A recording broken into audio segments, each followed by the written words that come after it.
Glória a Deus.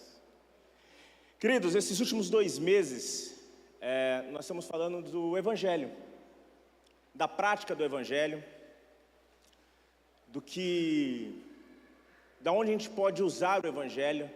Tiramos esse peso da cabeça, quando entendemos que o Evangelho é simples, ele é vivido, ele é praticável, ele é orgânico, ele está entre nós, nos nossos relacionamentos. Então falamos do outro Evangelho, falamos do amor de Deus, desse envolvimento com as pessoas, com a palavra.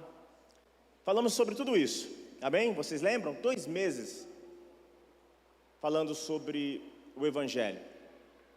E o tema de hoje, a importância da célula.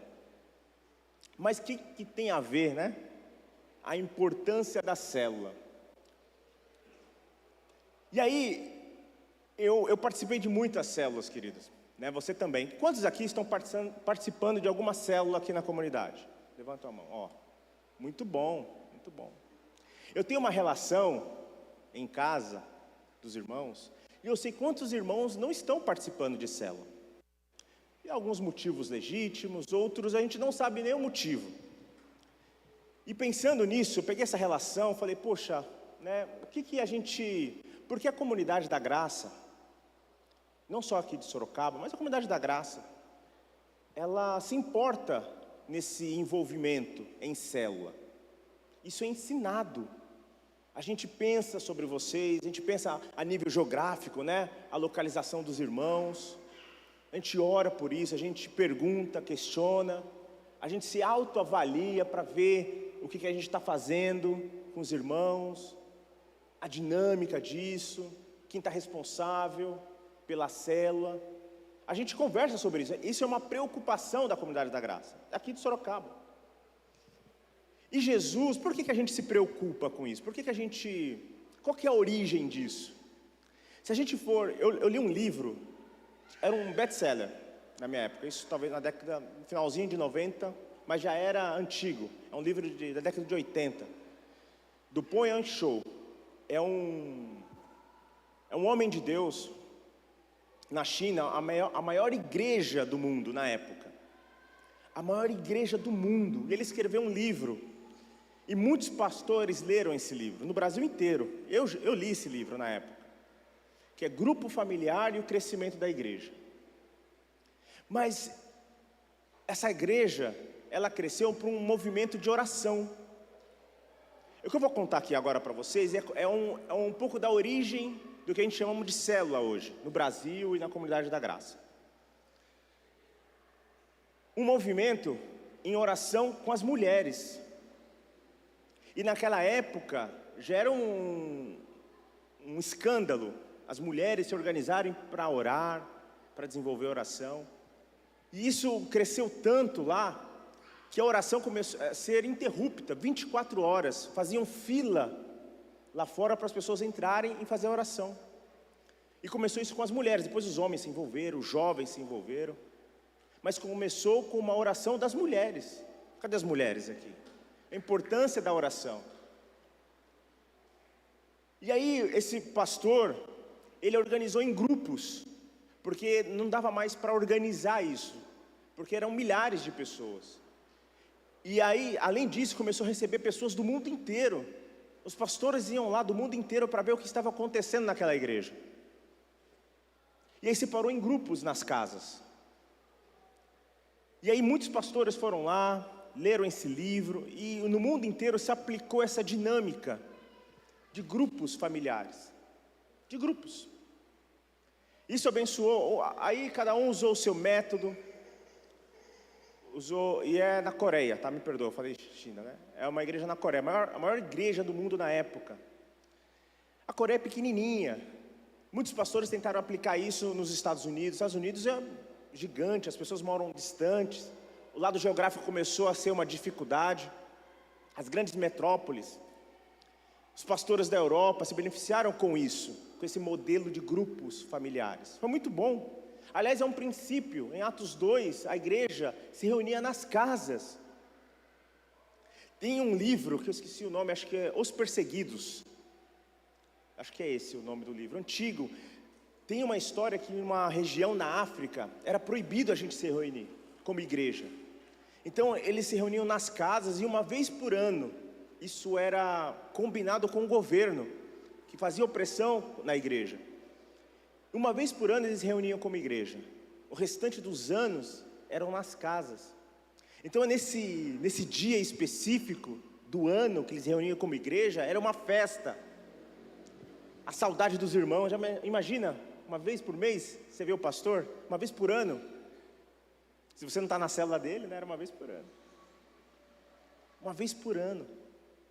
Então muitas igrejas, de uma outra realidade, lógico, eu não quero falar aqui sobre esse crescimento da igreja, através das células, através desses grupos familiares. Eu quero dizer aqui que isso foi muito bom para a igreja, para a história da igreja.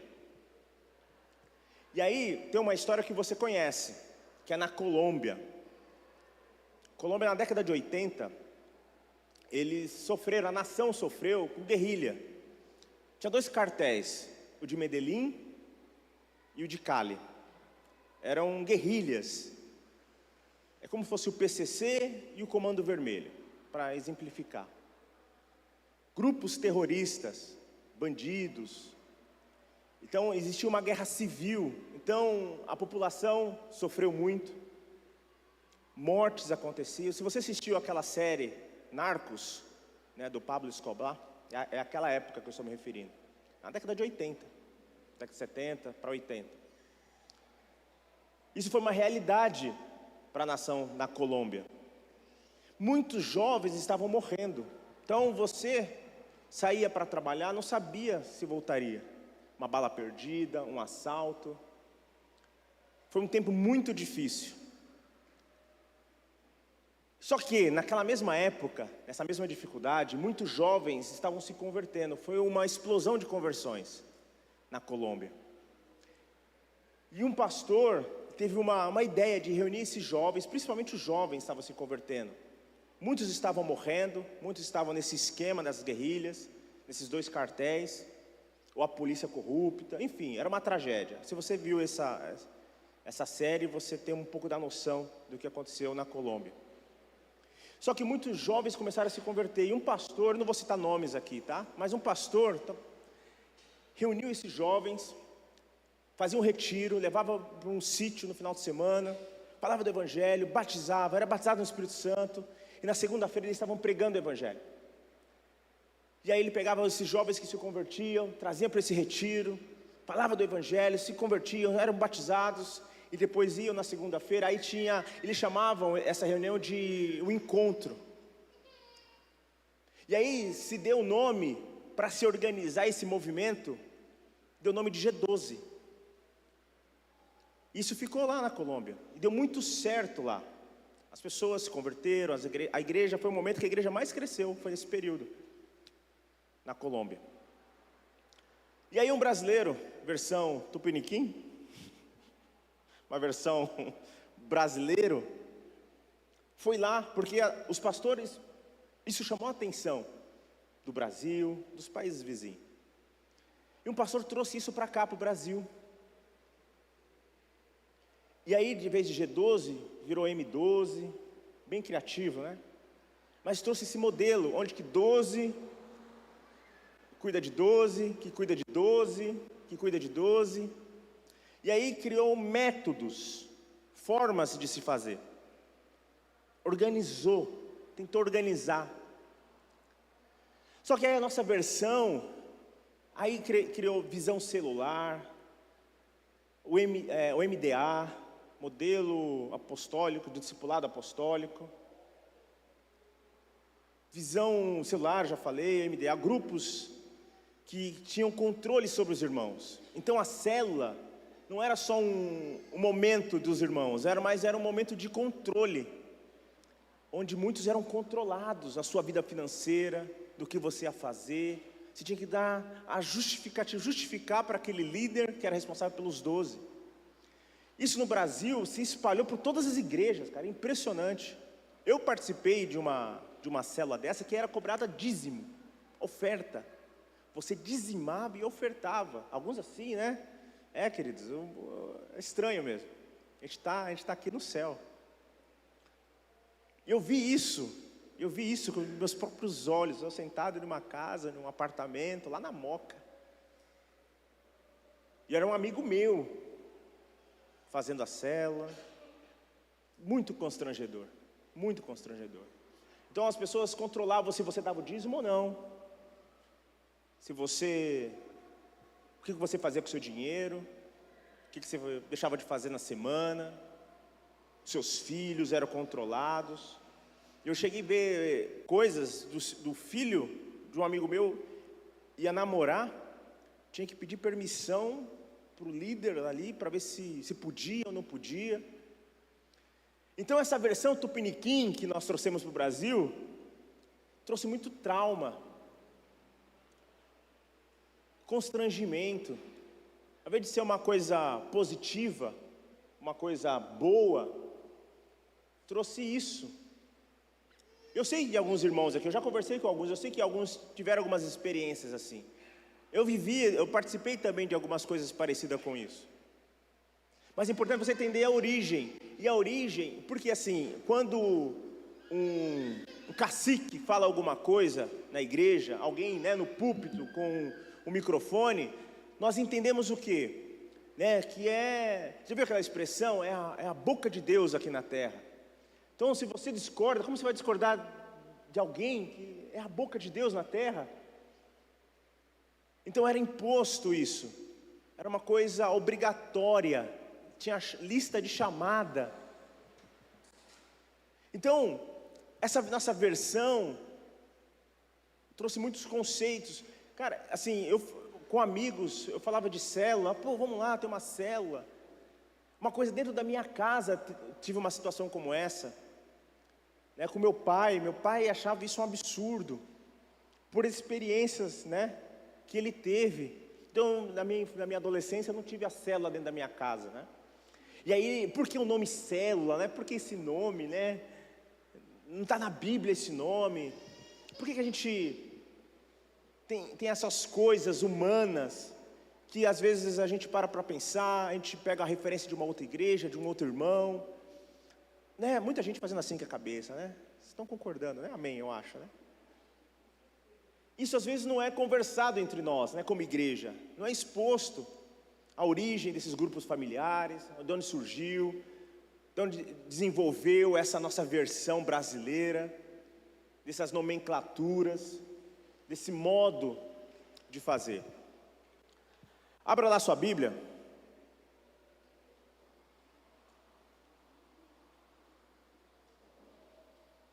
Segunda Coríntios 11.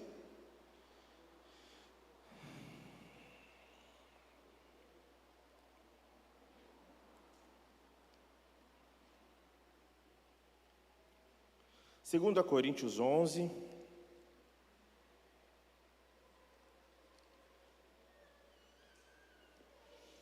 Paulo aqui está falando com a igreja.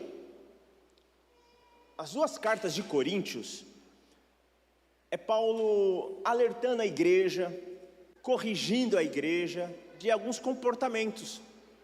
Então Paulo visitava Coríntio, ele via algumas coisas, ele escrevia, alguém contava para ele. Então às vezes ele recebia cartas de como estava a igreja de Coríntio, ele respondia com essas orientações.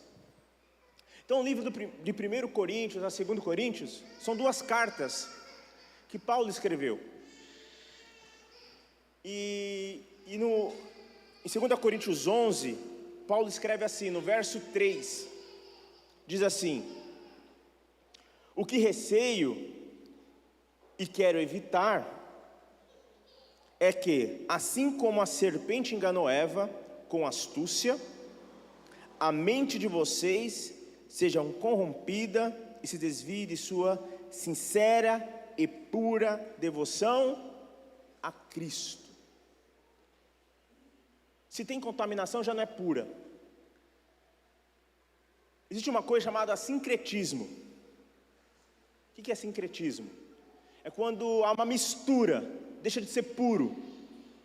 Quer ver uma coisa? Quando a gente, dentro de uma igreja cristã, Se coloca mandingas tipo rosa da oração, óleo ungido.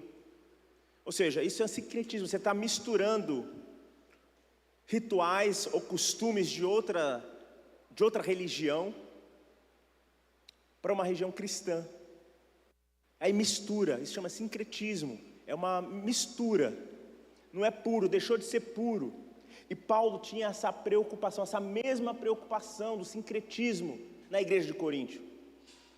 E ele compara assim, e ele não está falando do diabo como enganou a Eva, ele está falando dos irmãos, da própria igreja, inventando coisas, costumes, dando nomenclaturas, regras.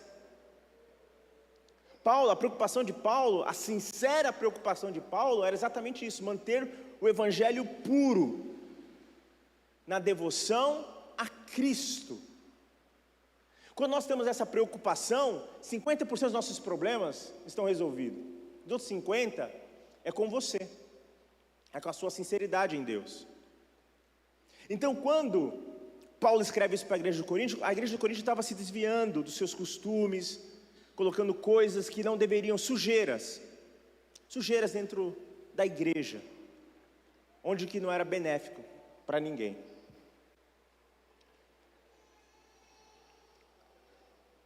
Abra lá também em Atos 2, esse texto é conhecido, Atos 2, 42.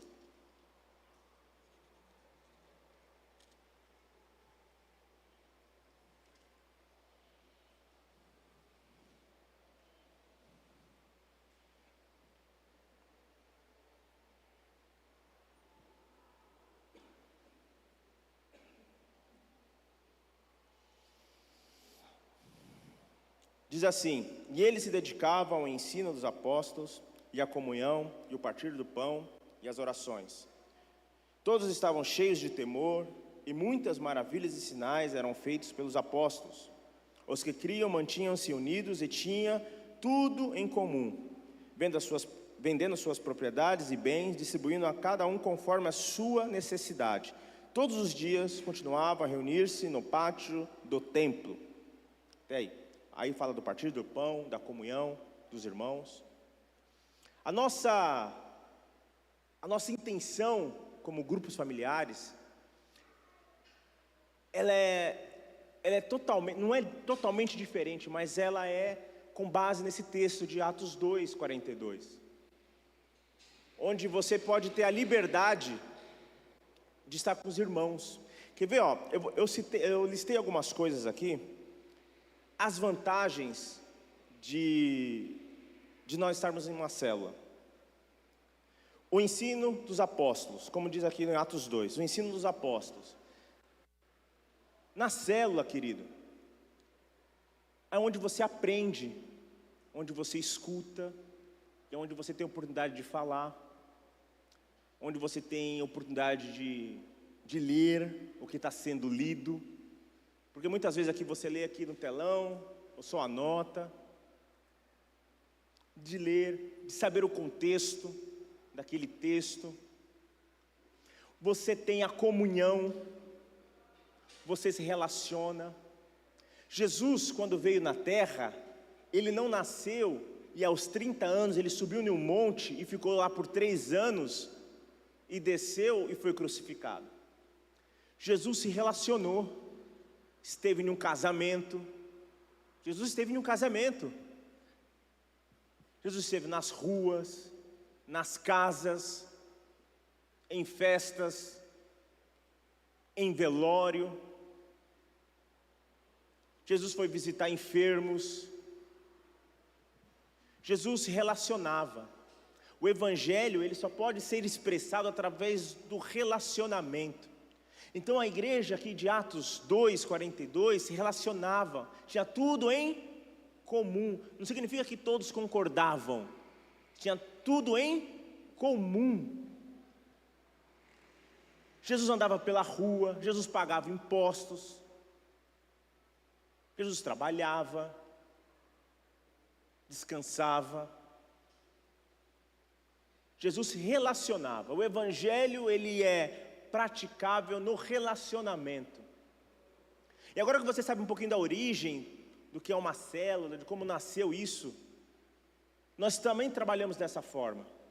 E entendemos que é muito saudável, seja ela de uma forma virtual, seja ela aqui de uma forma presencial.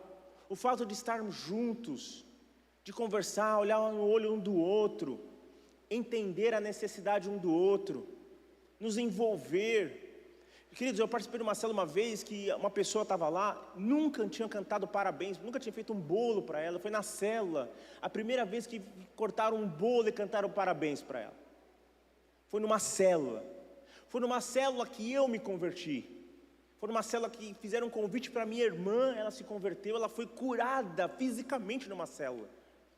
A célula era feita, ao invés de fazer numa casa, foi feita numa garagem. Abriram a porta da garagem e foi feita ali a célula. Talvez você esteja aqui fruto de uma célula, porque alguém te convidou. Alguém fez esse convite para você. Tem a comunhão. Você tem um significado mais profundo da ceia. Você come junto. Você partilha. Você bebe aquela água junto se não tem nada para comer. Você entende o significado do partir do pão, da comunhão. Você tem um significado muito mais profundo. O que a gente faz aqui, aquele pãozinho, né? Você come individual, o máximo você divide aí com a sua esposa, com o seu marido, o pãozinho. Mas você toma rapidinho, né? Porque o irmão tem que passar a bandeja, porque senão você tem que tomar, colocar na bandeja e rápido, que todo mundo tem que tomar. O pãozinho pequenininho cabe, né? Meu filho pede uns 3, porque é tão pequenininho. É muito bom isso. É bom para o seu entendimento. Mas quando a gente está juntos, reunidos como irmãos, esquece esse nome célula, tá? Se isso te incomoda. É um nome, célula é um nome, porque a célula saudável, né, se multiplica. Mas enfim, depois a gente vai falar sobre isso. Mas é muito importante você estar junto. Você não precisa falar nada, você não precisa ter um texto decorado. A intenção é estar junto, comer junto, partilhar junto. Orações específicas. Aqui, vamos orar, queridos, vamos orar. Aí você ora, né? Você às vezes só concorda, ou você só está prestando atenção no que está sendo orado aqui, que eu estou com o microfone. Ali você olha no olho do irmão e fala assim: querido, eu preciso disso, ore por mim. Eu estou com dor, a minha família é assim, eu estou desempregado, eu tenho um boleto para pagar amanhã, eu fui diagnosticado com uma doença. E todos ali vão se compadecer com você, vão orar com você, vão exercer o evangelho do reino. Porque aqui é muito fácil, porque lá na casa tem criança gritando, tem criança chorando, tem cachorro latindo, tem copo quebrando, tem, né, um monte de coisa acontece. Isso é maravilhoso, isso é tão gostoso. Aí a pessoa que está falando não consegue falar direito, porque tem tanta bagunça. Aí você fala, querido, vamos orar. Não dá mais, é muita criança aqui. Que delícia. Você entende a necessidade do irmão. Você entende o apelo do coração dele. E aí no grupo do WhatsApp, hoje a comunicação é uma maravilha. Você pergunta, e aí, querido, como que está aquela situação? Não era hoje a entrevista no emprego? E aí ele fala, puxa, não deu certo, não passei. Ah, mas queridos, fique firme, a gente vai te ajudar. Vamos montar o seu currículo bonito aqui. Quer ajuda? Às vezes o querido não sabe montar um currículo. Aí alguém lá na célula consegue montar um currículo bacana para ele. Orienta ele de como se vestir, de como que ele tem que se comportar. Esse é o evangelho. Esse é o evangelho do reino. Orações específicas, necessidades específicas. Não é uma pressão. Ali você não precisa, se você quiser ficar quietinho, você fica quietinho. Todos vão te respeitar, você tem o seu espaço, inclusive de ficar quieto, de não se manifestar, de ficar só observando, de ficar só olhando, de conversar, dar risada. Você esquece um pouquinho da semana, daquele peso, e você se relaciona. Jesus sentado ali na mesa com vocês, se relacionando, rindo, compartilhando, exortando, chorando junto com você, abrindo um texto da Bíblia, falando, olha como que Jesus curou esse homem, e todos ali admiram a palavra de Deus e compartilham. Então, queridos, eu tenho um texto, eu participei de algumas células aqui, na casa do Agrário, né, Agrário? Cara, que delícia, que família abençoada, muito bom, muito gostoso, a família dele lá, presente, a gente conversando, comendo uns pãozinhos lá, muito bom. Aprender a orar, a gente aprende a orar, a se desenvolver, a leitura da palavra. Minha mãe, ela aprendeu a ler a Bíblia, depois que ela se converteu, e foi na célula, foi nesses grupos, porque ela queria compartilhar um texto. Eu quero compartilhar um texto. Ela aprendeu a ler, lendo a Bíblia. Acordava pela manhã, demorava uma meia hora lendo um versículo, mas lia aquele versículo. Uma pessoa lúcida, e quando eu ia falar daquele versículo, falava com consciência, não falava qualquer coisa. Ela aprendeu na igreja, com os irmãos, não porque ela ficou constrangida, eu não tenho leitura, não, então vou aprender. Foi para a escola, aprendeu, e hoje ela deve estar me vendo, né? Uma profeta de Deus, deve estar orgulhosa. Milagres, estimula a fé. Esse irmão que eu dou exemplo, imagina, e aí querido, como foi na entrevista? Consegui um emprego, olha, eu fui curado, olha, aquela dor já não está mais. Aí a pessoa que está ali ouvindo, puxa, isso estimula a fé. Poxa, então também vou orar, se funciona com ele, funciona comigo. Não tem um filhão e um filhinho. Isso estimula a nossa fé, traz a pessoa mais para próximo de Deus. E aí a pessoa tem aquele momento de oração. Quem que pode orar? Eu posso orar. E não tem regra, não tem os 7 passos da oração, não tem uma forma correta de orar. Orar é falar com Deus. Então, Deus, obrigado, Senhor, por esse dia, por esse domingo, para os meus irmãos aqui. Pronto, isso é uma oração. Deus, olha, essa semana foi muito difícil, eu bati o carro, chutei o cachorro, briguei com a esposa. Oração, você se desenvolve como pessoa. Por isso que nós estimulamos isso, nossa vida, porque o Evangelho está em você, Jesus está em você, amém? E se você ficar preso em um quarto fechado, o Evangelho, ele não se manifesta. Você precisa estar com os irmãos, queridos. E aqui é um momento muito bom, mas aqui é um momento, é rápido. Você passa a maior parte do tempo olhando para cá, para mim, ou para quem está aqui em cima. Isso que o pastor fez, estimula você, poxa, você olha no olho do irmão, você pergunta o nome do irmão. Isso é muito saudável, mas é rápido. Depois você esquece. Se você nunca viu a pessoa, você saiu e esquece o nome do irmão, não sabe o que você orou. Você não tem um comprometimento com a necessidade do irmão. Você simplesmente sabe, orou, agora precisa almoçar, né? O que eu vou almoçar? E acabou, você vai ver a sua vida. E não está errado, querido, mas assim, por isso que nós estimulamos isso, estar juntos, a comunhão, de você sentir a necessidade, você fazer parte da necessidade, de buscar o irmão de carro, ir no hospital, comprar alguma coisa, dar um presente no aniversário, se preocupar em fazer um bolinho, as preocupações com o irmão, e ali, juntos, você é abençoado. Abra lá, Salmo 133, é um texto bem conhecido. Olha o que acontece quando nós estamos juntos.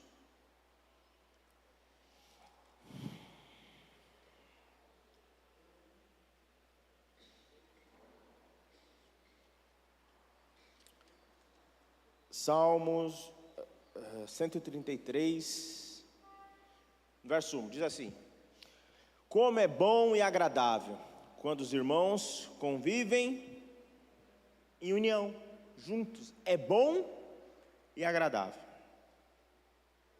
É como óleo precioso derramado sobre a cabeça, que desce sobre a barba de Arão, até a gola de suas vestes. E como orvalho de Hermon, quando desce sobre o monte de Sião.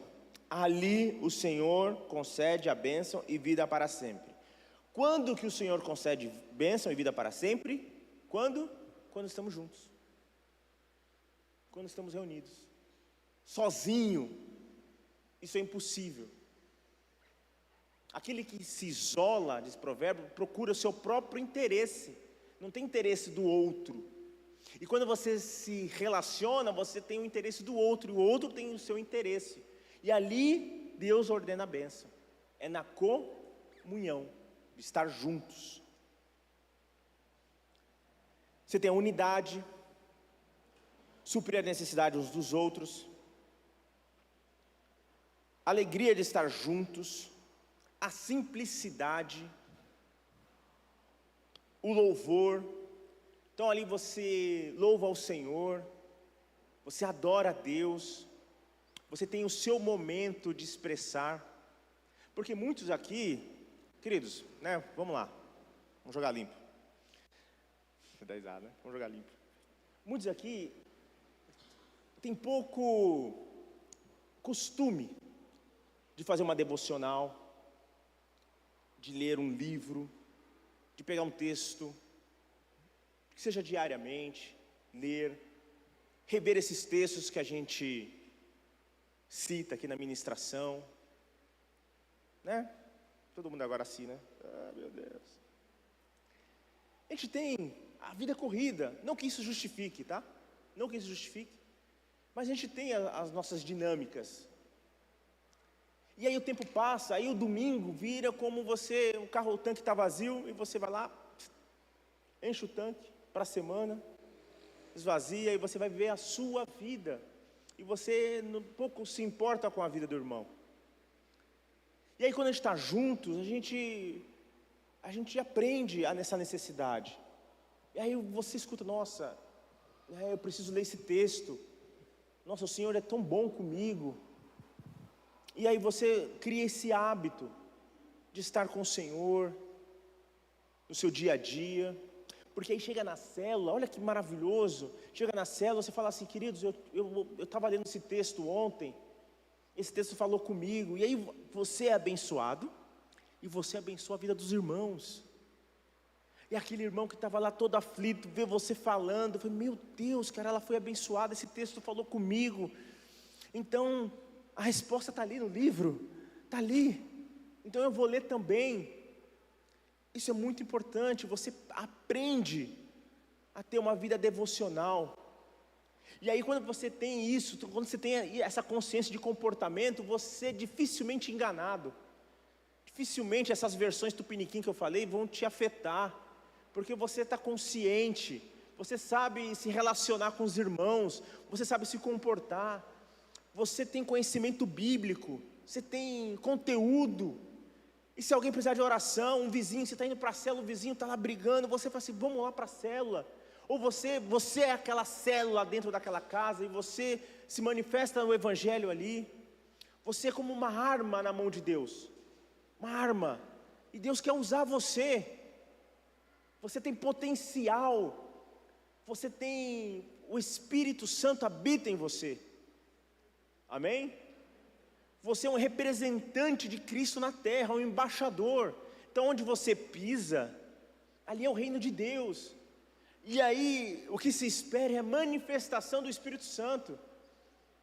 E aí onde você está naquele ambiente, há uma alegria, descontração, verdade, discernimento, um comportamento digno. Você é filho de Deus e filha de Deus, cheio do Espírito Santo. O que precisamos é nos relacionar. O relacionamento é um poder tremendo. É no relacionamento que o Evangelho se manifesta. É quando você conversa com alguém, na fila do banco. Hoje ninguém vai no banco, né? Na fila da padaria, no mecânico, na costureira. É ali que o Evangelho se manifesta, é no relacionamento, é no tete a tete, no olho, nas necessidades, na pergunta. A gente fala assim, está tudo bem com você? Hoje eu tenho uma dificuldade, pastor. Quando o pastor pergunta, está tudo bem? Ele olha bem no olho da gente, né? A gente fala assim, então. Sabe o que a gente precisa? É do então. A gente precisa ouvir o então. Está tudo bem? Tem gente que fala, não, fala que está bem que eu não quero problema, né? A gente precisa do então. Essa semana, pronto. Sabe o que é isso? Isso é o evangelho. A pessoa tem liberdade, procura em você aquele escape. Cara, eu vou falar para ele porque eu tenho certeza que ele vai me abençoar. Vou pedir esse favor para ele, que ele vai me ajudar. E ele não vai cobrar nada em troca disso. Não tem o interesse da troca. Atos 2:42, tinha tudo em comum, não que concordavam um com os outros. Nem todo mundo era São Paulino lá, infelizmente. Mas eles tinham tudo em comum. Um só propósito de abençoar o irmão, de atender a necessidade do irmão. Que as pessoas que iam se agregando sentiam esse amor. Sabe quando o mundo saberá? Sabe quando o mundo vai ter entendimento da igreja? Quando a gente quando nós formos unidos como igreja, um só coração, um só pulsar, no mesmo ritmo, o mundo vai entender aquela é a igreja de Cristo. Se o mundo não entendeu isso ainda, é porque a gente não está no mesmo ritmo, não está na mesma linguagem, tem versões diferentes, interesses diferentes, nem tudo está em comum. Não estou falando que tem que concordar, mas o que é comum, o que deveria ser comum, não é comum, não está em comunhão uns com os outros. Sabe por quê? Porque nós somos distantes. Hoje escuta muito isso, né? Mas a minha opinião, mas eu acho, né? Tem muito especialista em axiologia. Não, porque assim eu acho, porque eu fiz, não, porque eu penso dessa forma. Você não acha nada, você não pensa nada. O que você precisa achar e pensar está aqui, está num livro com outros 66 livros. E o que você acha? Sabe o que você acha? O que você deveria achar é que o irmão precisa, o que o irmão necessita, é que o mundo precisa. Aí sim que você tem que achar. Aí sim, aí a sua axiologia, eu acho que eu preciso ajudar o irmão, então vai ajudar. Eu acho que eu tenho que atender os necessitados, então vai atender. Convite para a célula. Como eu falei, eu me converti numa célula. A minha irmã, a minha família hoje é cristã, serve ao Senhor por causa de uma célula. Por causa de um grupo que se reuniram no meio da semana e decidiram falar de Deus. Foi sem pressão, ninguém me falou nada, ninguém me obrigou a ler nada. Eu estive lá e experimentei o amor de Deus na vida de quem? Dos irmãos. Os irmãos estavam lá, amando um ao outro, compartilhando, e aquilo fez todo sentido. Porque ali se manifestou o Evangelho do reino de Deus, que a gente tem falado aqui há 2 meses, interruptos. Amém? Evangelismo, tratar caráter, uma coisa muito boa, que estar juntos nos ajuda. Como eu falei, né, hoje é muito comum você ouvir o que eu acho, o que eu não acho. Eu penso dessa forma, eu penso diferente. Essa liberdade, né? E quando nós estamos juntos, nosso caráter é forjado, porque você tem que ceder para o irmão, você tem que dar o lugar para ele, você precisa concordar, entender, compreender, ser talvez contrariado. Muitas dessas coisas, mas eu não gosto de ir lá porque é longe, então você vai, não porque você acha que é longe, porque você ama teu irmão. Então você acaba cedendo muitas coisas, o seu caráter é forjado, você se desenvolve como ser humano, como pessoa. Viu quantas vantagens, queridos? Amém? Quanta coisa boa a gente aprende quando a gente se relaciona um com o outro, quando a gente se desenvolve.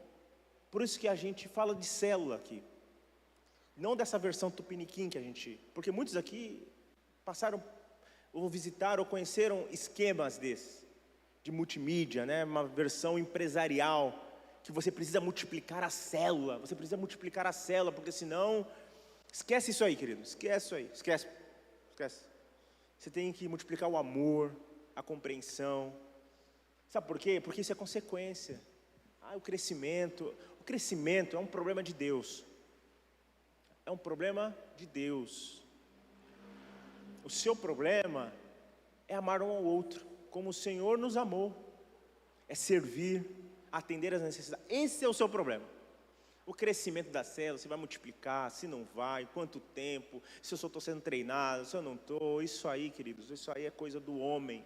É mecanismo para controlar, mecanismo para justificar coisas. E a intenção não é essa. A intenção é tudo isso que eu falei, como está em Atos 2:42. Amém? Glória a Deus. Amém. Mais um texto, está em Hebreus, eu acho que eu não li esse. Acho que eu já venci o horário.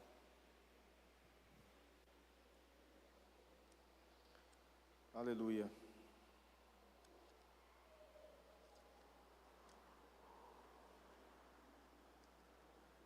Hebreus 10.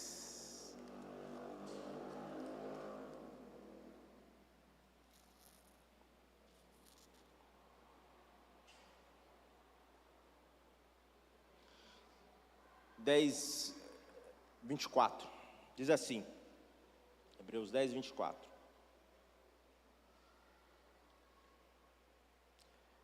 Está na tela.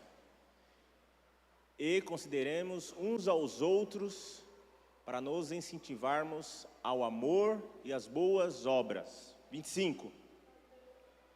Não deixemos de reunirmos como igreja, segundo o costume de alguns, mas procuremos encorajar-nos uns aos outros, ainda mais quando vocês veem que se aproxima o dia. A carta em Hebreus aqui recomenda a gente estar junto, não deixar disso acontecer, isso aqui, de domingo. Então você que está em casa, se você está em casa, por estar em casa, seja com a gente, porque isso é muito bom, muito saudável, estarmos juntos, reunidos, faz bem, educa. Teve uma matéria da minha filha, ela falou assim: pai, eu precisava saber, isso no WhatsApp, eu estava em viagem, eu precisava saber de uma doença e de uma cura, eu não sei, alguma dinâmica do trabalho, uma coisa assim. Aí eu respondi assim para ela, estava no meio do trabalho, eu falei assim, doença da alma, aí eu escrevi uma relação de bons comportamentos para ela. Falei assim, olha, sabe o que cura isso? Aí eu escrevi para ela assim, uma lista, né? De estar juntos, de obedecer, de se alimentar bem, de se dormir bem. Eu escrevi uma relação, falei, isso aqui, filho, isso aqui é remédio para a alma. Depois, isso na semana, né? Imagino, nem sei se ela escreveu, mas ela quando eu cheguei, ela falou assim, pai, a professora achou demais aquilo, né? Tipo, diferente, né? Perguntou quem que escreveu, né? Quem que pediu para escrever e tal. Por quê? Porque isso é uma doença que estamos vivendo. Doença da alma, a solidão. Jesus chegou para um homem coxo e perguntou assim, ele estava esperando ser lançado em um tanque. Acreditava-se que aquele tanque, anjos iam mexer aquelas águas e as pessoas que pulavam naquelas águas iam ser curadas. Jesus chegou para esse homem e falou assim, e pergunta para ele, né? E aí, o que você quer que eu te faça? O que você precisa? Ele fala assim, eu não tenho ninguém que me lance ao poço. Qual era o problema dele? Era a solidão. Qual que era a coisa que ele falou? Eu não tenho ninguém. Ele era uma pessoa sozinha. Então na cabeça dele, ele estava naquela situação porque ele não tinha ninguém. Era solitário. Ninguém falava com ele. Ninguém se preocupou em ajudá-lo. Porque na cabeça dele ele era sozinho. O problema daquela pessoa era a solidão. Ele não se deu conta do problema físico, mas o emocional. Eu não tenho ninguém. E aí, você vai me ajudar? Você vai ser esse alguém na minha vida que vai me levar para aquele tanque? Essa era a mentalidade dele. O que a gente sofre hoje, a nossa geração hoje, o que nos perturba hoje, é esse problema tão emocional que vivemos. Tudo é tão grande. Se eu amo muito. Se eu odeio muito. Não existe um equilíbrio emocional, racional. É tudo muito expansivo, tudo muito grande. Se um irmão passa por mim e não me cumprimenta, eu já odeio aquele irmão. Eu já não quero mais vir. Essa igreja aqui não é ruim. Porque alguém encostou no teu carro, ralou ali, alguém pisou no teu pé, alguém não falou direito com você, alguém tirou disso, colocou naquilo, alguém fez alguma coisa que não agradou você e você odeia. O sentimento já é de ódio, que não quer mais ver, já cruza os braços e fica emburrado. E aí não vai mais na célula, não está junto mais com a gente. E aí você vai falar, está tudo bem? Está tudo bem. Está tudo bem. Mal sabe ele, né? Bate com o ombrinho. Isso é diabólico, isso é satânico. Isso é o contrário do Evangelho. É o oposto do Evangelho. Então, querido, se você que está em casa e está só por estar, seja com a gente, tem espaço aqui. A gente quer dar um abraço, a gente quer envolver você em um grupo, quer estar junto. Sabe por quê? Porque isso é o Evangelho, não é porque a gente inventou. Isso está em Atos 2:42. Amém? Glória a Deus. Vamos orar? Eu queria orar com vocês, fazer uma oração específica, né? Para que você entenda, queridos, que o Evangelho, ele é relacional. Ele precisa desse envolvimento com pessoas. A gente aprende muito, desenvolve muito quando estamos juntos, como igreja. E tira o peso dos seus ombros, tá? Quando você estiver junto na casa de alguém, tira a timidez. Você não precisa se expor. Se você não quiser, mas seja junto, porque isso vai desenvolver em você necessidades do irmão, da irmã. Amém?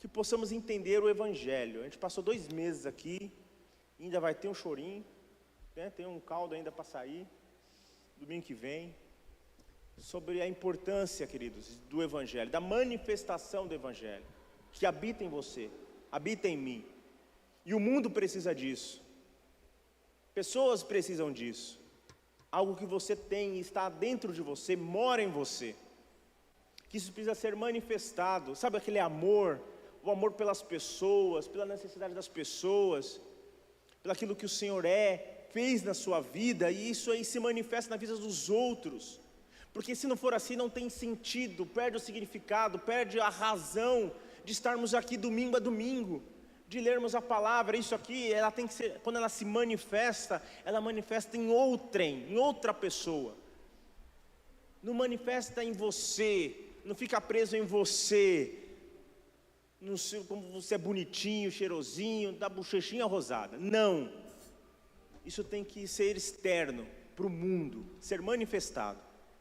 Então eu peço que você ore por você, faça uma autoavaliação do seu comportamento com os irmãos, com a igreja de Deus, de sermos um. A gente faz tanto evento aqui, nós nos reunimos, fazemos coisas, e a gente precisa de você. Tem bazar para realizar, tem os homens para estar juntos, tem as quartas-feiras aqui a reunião, precisamos estar aqui. Ah, mas eu não preciso, você não precisa, você precisa estar junto dos irmãos, você tem que vir aqui por saudade, por dar um abraço no Bruno, só vou lá para dar um abraço no Bruno, e depois eu vou embora.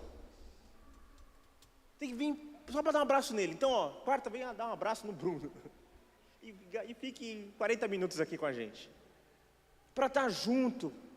Amém? Amém. É de Deus, né? Glória a Deus. Então feche seus olhos. Pai querido, em nome de Jesus, obrigado, Senhor, pela Tua palavra, que nos ensina, nos conduz em toda a verdade. Obrigado, Senhor, porque o Senhor um dia nos resgatou, Senhor, nos trouxe para o Teu reino de luz, nos tirou, Senhor, da escuridão, nos tirou, Senhor, da sombra, nos trouxe, Senhor, para a claridade, nos trouxe, Senhor, para um caminho correto, saudável. Obrigado pelo discernimento, Senhor. Obrigado, Senhor, pela clareza do Evangelho. Abre, Senhor, nosso coração ainda mais, abre a nossa mente, porque precisamos aprender mais, precisamos receber mais de Ti, Senhor. É tão pouco, Senhor, porque nós somos tão desunidos, Senhor. Precisamos mais do Seu Evangelho, do Teu amor, da Sua direção. Queremos mais, Senhor, servir o meu irmão, a minha irmã, entender, Senhor, as necessidades, entender o envolvimento, Senhor, social que existe nisso. Pai, em nome de Jesus, nos conduz como igreja, Senhor. Nos conduz, Senhor, como homens e mulheres, Senhor, que desejamos o Teu reino. Pai, em nome de Jesus, seja feita a Sua vontade na nossa vida. Queremos nos envolver, Senhor, com o Teu corpo. Não queremos estar aquém, à parte, à inércia, Senhor. Queremos estar envolvidos, comprometidos uns com os outros. Queremos sair daqui, Senhor, e procurar um lugar junto com os irmãos, uma célula, um grupo, de estarmos juntos, Senhor, compartilhando, Senhor, a Tua palavra, compartilhando, Senhor, aquilo que o Senhor tem para as nossas vidas, Senhor, compartilhando o amor, compartilhando os nossos bens, Senhor, a nossa energia, o nosso intelectual. Pai, em nome de Jesus, queremos sair daqui, Senhor, decididos, Senhor, a estar juntos, em nome de Jesus, Pai. Obrigado pela vida dos meus irmãos, quem está nos assistindo na internet, quem vai nos assistir, que o Senhor abençoe a vida deles, o Senhor conduza em toda a verdade, traz refrigério, tira o peso, Senhor, dos seus ombros, tira essa acusação do inferno, que o Senhor possa se manifestar com a sua graça, com a sua bondade e misericórdia. Pai, em nome de Jesus, obrigado, Senhor, por cada versículo lido, Senhor, pela Tua palavra pura e genuína. Arranca de nós o secretismo, a mistura, a contaminação, mas nos permaneça puros, Senhor, na devoção a Cristo Jesus. Não nos deixe desviar nem para a direita, nem para a esquerda, mas queremos permanecer firmes, Senhor, e decididos, em nome de Jesus, amém, amém. Eu queria só pedir, se você ainda não participa de uma célula, seja qual o motivo, você mora longe, mora perto, não importa o motivo, eu queria que você me procurasse, pode ser, pastor? Que você me procurasse, está no final do ano, mas dá tempo ainda, não acabou o ano, para a gente estar junto, a gente acaba se organizando, a gente pega uma casa, beleza? A gente monta, então, me procure, se você se sentiu desafiado a estar junto, a estar numa célula, temos algumas células, né? Muita gente levantou a mão, tem células online, a intenção aqui é abençoar e ser abençoado, amém? Então, se você, por favor, me procure e a gente se organiza, amém? Amém, pode sentar, querido.